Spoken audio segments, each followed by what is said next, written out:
Bismillahirrahmanirrahim. Assalamualaikum warahmatullahi wabarakatuh.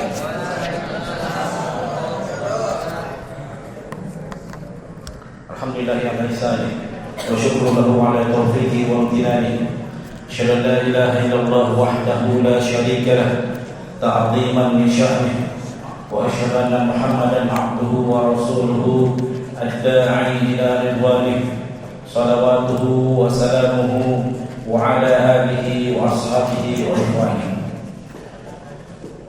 Jemaah salat tarawih yang dirahmati oleh Allah, segala puji bagi Allah yang telah memberikan kesempatan bagi kita hingga malam hari ini, malam yang ketiga dari bulan suci Ramadan. Allah masih memberikan kesempatan bagi kita untuk bisa tetap hidup dan hadir dan mengisi waktu-waktu yang luar biasa ini, yang berkah ini, dengan memperbanyak ibadah kepada Allah Subhanahu wa Ta'ala. Salam serta salam senantiasa tercurahkan kepada junjungan kita Nabi Muhammad sallallahu alaihi wasallam. Dalam hadis yang diriwayatkan oleh Imam Daraqutni dengan sanad yang sahih, bahwasanya suatu waktu Nabi sallallahu alaihi wasallam tidur. In atani rajulani, kata Nabi sallallahu alaihi wasallam, bainama ana naimun in atani rajulan. Ketika aku sedang tidur, tiba-tiba aku didatangi oleh dua malaikat. Perlu diketahui bahwasanya mimpi seorang nabi dan rasul adalah ru'yatul shadiqah, yaitu mimpi yang benar dan pasti akan terjadi. Apa yang dimimpikan oleh Nabi kita sallallahu alaihi wasallam? Nabi didatangi oleh dua malaikat. Lalu malaikat ini pun memegang kedua tangan dari Nabi kita sallallahu alaihi wasallam dan diantar ke sebuah gunung yang tinggi, yang sangat terjal. Mereka pun mengatakan, silakan engkau naik ke atas wahai Muhammad. Lalu Nabi katakan, la atiku, saya tidak bisa. Maka malaikat ini pun mengatakan, kalau gitu kami bantu. Maka dibawalah Nabi menaiki gunung yang terjal tersebut. Ketika sudah sampai di ujung dari gunung tersebut, Nabi mendengarkan suara teriakan orang yang kesakitan. Sakit, ampun, tobat, ampun ya Allah. Maka Nabi pun mengatakan, itu suara apa? Maka malaikat mengatakan, hada wa'u ahlina, itu suaranya, teriakannya orang-orang penghuni neraka. Maka ketika Nabi SAW sampai di atas, diantarlah ke tempat sebuah penyiksaan. Nabi mengatakan, saya melihat sebuah kaum, sekelompok orang mu'allikina bi'araqibihim,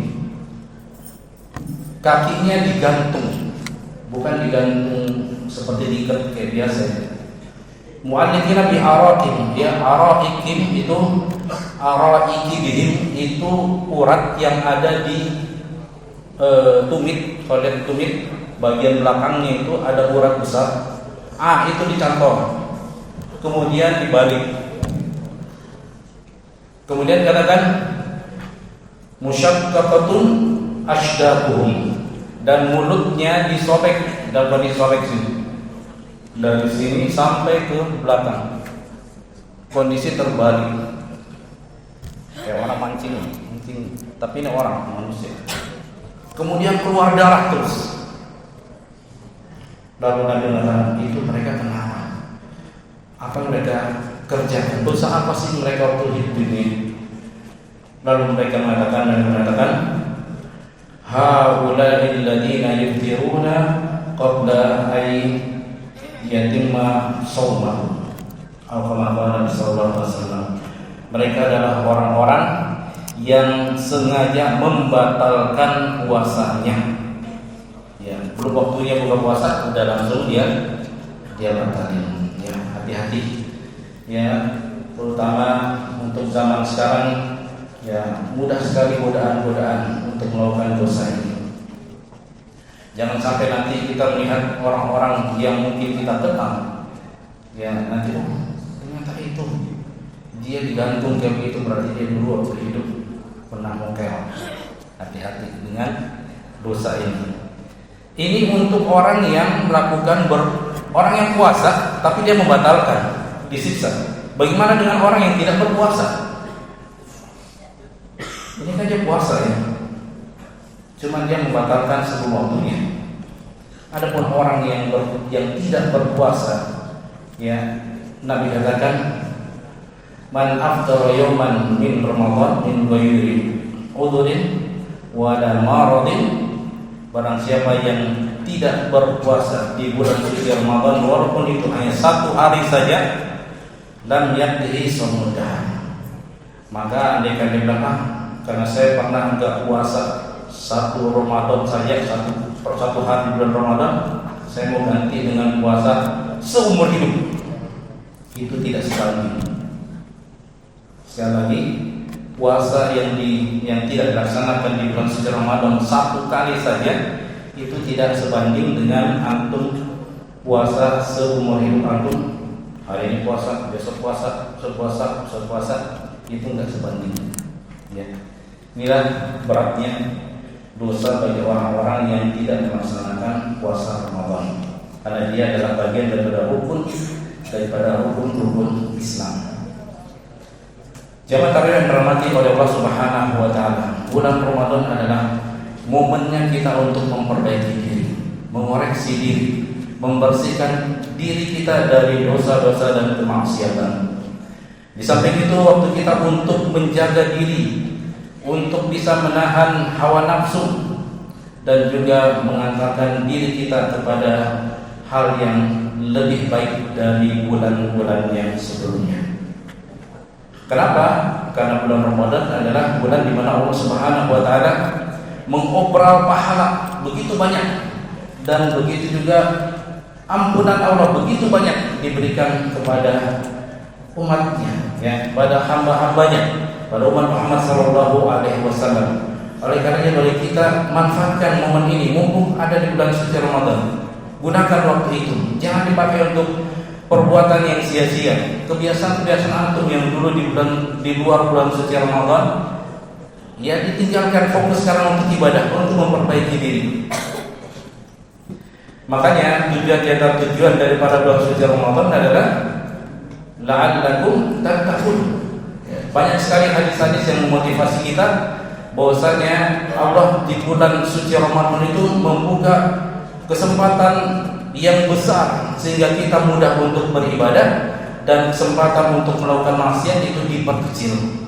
Ya, sebagaimana sabda Nabi sallallahu alaihi wasallam, "Idza jaa Ramadan futihat abwaabul jannah wa ghulqat abwaabun nar wa sufilatisy syayatin." Ketika apabila datang bulan suci Ramadan, maka pintu-pintu surga dibuka dan pintu-pintu neraka ditutup rapat, dan setan-setan dibelenggu. Ustaz, tapi masih banyak yang melakukan dosa dan maksiat. Di dalam riwayat lain, riwayat Nasai disebutkan, yaitu maradus syaitan, gembong-gembongnya syaitan itu yang dibelenggu. Adapun yang keroncong-keroncongnya yang kecil-kecil itu masih berkeliaran. Makanya yang heran masih ada orang yang melakukan dosa. Atau ya, penafsiran yang lain adalah dikarenakan oleh kebiasaan buruk dan hawa nafsu seseorang yang dulunya mungkin selalu dinasehati, selalu diajak oleh syaitan untuk melakukan maksiat, ya karena sudah tergembleng dengan dosa itu, maka 1 bulan walaupun tidak diajarin lagi sudah bisa jalan sendiri dengan dosanya. Makanya jangan heran, tetap ada saja orang yang melakukan dosa. Banyak sekali ya di antara keutamaan dalam bulan suci Ramadan ini. Di antaranya juga man shoma Ramadan imanan wa ihtisaban ghufira lahu ma taqaddama min dhanbihi. Ya, disebutkan Allah mengampuni dosa-dosa bagi orang yang berpuasa dengan keimanan dan pengharapan. Di malamnya juga tarawih juga, man shoma Ramadan imanan wa ihtisaban ghufira lahu ma taqaddama min dhanbihi. Barang siapa mendirikan ya salat malam di bulan suci Ramadan, tarawih kita ini sekarang, maka akan diampuni dosa-dosanya yang telah Ramadan ila Ramadan mukaffiratun lima bainahunna. Antara satu Ramadan dengan Ramadan selanjutnya adalah penghapus dosa-dosa selama dia tidak mengerjakan kabair, yaitu tidak mengerjakan dosa-dosa besar. Ya, di dalam hadis qudsi disebutkan kullu amalin adam li kullu amalin adam lahu illa shaum fa innahu li wa ana asbi. Semua amalan kebaikan hamba-hamba itu untuk dia sendiri kecuali puasa.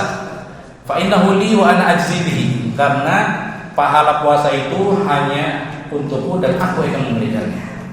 Beda dengan amal-amal ibadah yang lain. Coba perhatikan. Ibadah sholat bisa dilihat kan? Haji bisa dilihat, kelihatan dia haji. Ya. Sedekah bisa kelihatan, ngaji kelihatan. Apalagi ibadah-ibadah itu bisa dilihat, kecuali apa? Kecuali saum. Orang yang berpuasa. Kalau ada dua orang, satu puasa satu enggak, kita enggak tahu. Ya, karena ini ibadah yang rahasia hanya dia dan Allah saja yang tahu. Makanya pahalanya itu hanya Allah yang tahu jumlahnya. Tidak ada pembatasan jumlah pahala yang Allah akan berikan. Oleh karenanya di bulan suci Ramadan manfaatkanlah waktu sebaik-baik mungkin dengan banyak beribadah. Jangan membuang-buang waktu dengan hanya ngobrol. Ya, kalau mungkin ada HP scroll lagi kerjanya, ya. Atau mungkin mancing aja. Kalau mancing sambil ngaji mungkin oke lah. Ya, gunakan waktu sebaik mungkin untuk banyak-banyak beribadah kepada Allah Subhanahu wa taala. Di antaranya adalah dengan membaca Al-Qur'an. Kenapa? Karena bulan suci Ramadan adalah bulan di mana Allah menurunkan Al-Qur'an. Syahrul Ramadan alladzi unzila fihi Al-Qur'an hudan lin-nasi wa bayyinatin minal huda wal furqan. Wa man syahida minkum asy-syahra falyasum. Barang siapa yang melihat bulan puasa maka berpuasalah, bulan Ramadan maka berpuasalah. Di ayat ini disebutkan bahwasanya Syahrul Ramadan alladzi unzila fihi Al-Qur'an. Bulan Ramadan adalah bulan diturunkannya Al-Qur'an. Kemudian ayat yang selanjutnya bersambung dengan Faman syahida minkum asy-syahra falyasum. Barang siapa yang melihat bulan maka berpuasalah. Maksudnya bulan suci Ramadan maka berpuasalah.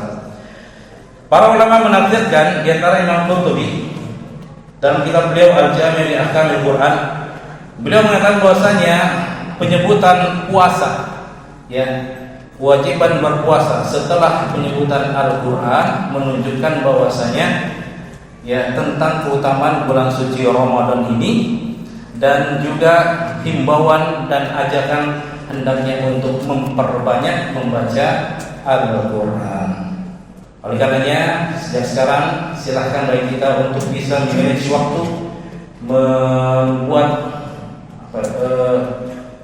persiapan atau target-target selama bulan suci Ramadan. Targetkan untuk bisa khatam membaca tilawah Al-Qur'an. Di mana kalau kita membaca Al-Qur'an yang satu hurufnya saja Nabi katakan man qara harfan min kitabillahi falahu hasanah wal hasanatu bi asyri amsalihha. Barang siapa membaca Al-Quran maka dia akan mendapatkan satu kebaikan, satu pahala, satu hurufnya. Dan satu huruf itu nanti akan dikalikan dengan 10. La aqulu alif lam mim harfun.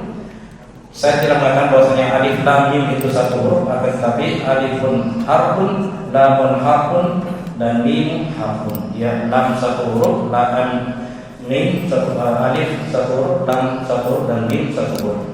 Berarti orang cukup membaca alif lam mim saja itu sudah dapat 30 pahala. Ya, semoga Allah Subhanahu wa taala menjadikan kita sebagai orang-orang yang bisa memanfaatkan waktu di bulan suci Ramadan ini dengan memperbanyak ibadah, di antara ibadah membaca Al-Qur'an, mempelajarinya, mentadabburinya, dan yang paling terpenting adalah mengerjakan apa yang diperintahkan dan menjauhkan apa yang dilarang. Sehingga kita menjadi ahlul Quran yang disebutkan dalam hadis Nabi SAW. Ketika mereka ahlul Quran ini, ketika mereka masuk ke dalam surga, mereka dipersilakan untuk naik. Ya, di mana surga itu punya tingkat-tingkat. Ya, semakin tinggi semakin eksklusif.